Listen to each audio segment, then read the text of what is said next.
Police brutality. Should it be protested? This is Toad Vlogs, the morning show, and every year in Montreal they have a day where they protest against police brutality because it's apparently such a problem in Montreal that they have to have a day every year to protest it.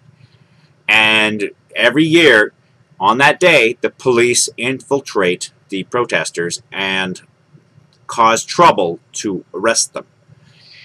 It's happened every single time. Well, apparently the anti-police brutality demonstrations are going to be moving to other major cities across Canada. And I suspect that we will get the same response. The police will dress up like protesters, will go into these events, and they will destroy public property, they will assault police officers, and then arrest the protesters who are just protesting. What the police are doing is a criminal activity, and yet it's being okayed by not only the police but the government. They're allowing this. This is a violation of civil rights. Here we are, barking about civil rights in other countries, and yet Canada's civil rights record is horrible. It's absolutely horrible. I mean, compared to Libya, we're awesome, but compared to what we could be, we're horrible. People in Canada all the time are assaulted, abused, arrested for just voicing their opinion.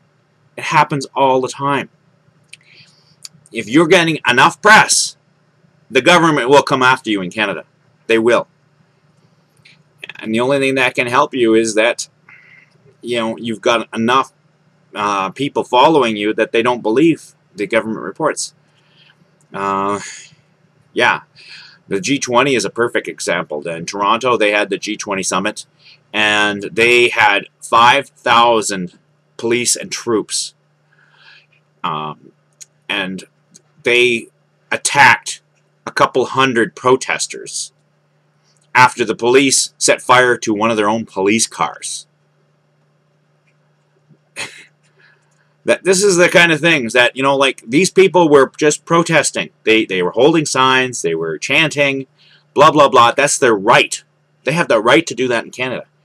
And the police didn't like it, so they set their own police car on fire and then went and arrested all these people and assaulted them. So, yeah, the police in Canada, and I'm not blaming all police. Be 100% sure that this is not all police. The problem is coming from the top. The top of the system is so corrupt. I mean, not just the police, but many other institutions in Canada are so corrupt because they've been taken over by corporations. And the police right now are corporate security. That's what they are. They're revenue-generating corporate security. They go around and they give out tickets to people who have done annoying things. While meanwhile, they don't investigate thieves. We don't have time to investigate thieves. There's no money in that. We have to give out tickets. And the officers are just doing their job. So, I mean, I'm not blaming that. Some officers are a problem, and they know who they are, and they should be investigated. But that's, we're talking right now is about the top. And the top is the police are corporate security. Their job is to generate revenue for the government and to enforce the laws that the corporations have put in place to protect themselves. And that's it. If somebody broke into your house and stole something, don't bother calling the cops. I mean, it's got to that point. I've been told, calling the police, that they don't have time for me. They don't have time for me. We have something important to do. Yeah, that's how bad it's got. And I mean, if you're living in a major city, I'm sure you've gotten the same thing. Well, we can't bother investigating that. That's not serious. We can give out some tickets, though.